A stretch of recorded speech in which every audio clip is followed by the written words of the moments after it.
Hey, my name is Gonzalo and I want to give you some tips to improve your time warps with the GoPro Max.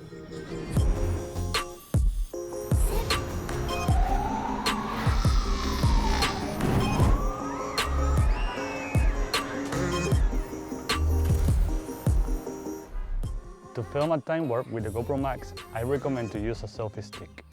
Just be sure that the selfie stick is any wider than the GoPro Max and the GoPro Max is aligned with your selfie stick. I really like to use the 270 Pro because of how long it is.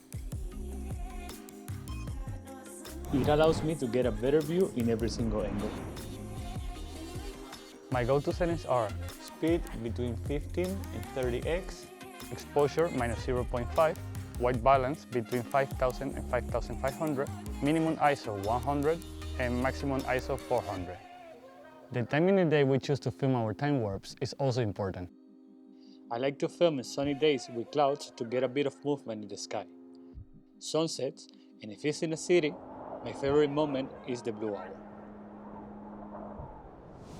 Before starting filming, be sure you have a point of interest. It can be one or some like this example. It will make your time warp so much more powerful. In this case, my point of interest is going to be this church. When you start filming, hold your camera as steady as you can. Walk a bit slower than you always do and always trying to follow a straight line. If in any moment you have to make a turn, try to make the curve as smooth as you can. Once you pass the point of interest, I like to film 2 or 3 more minutes to have more room to cut.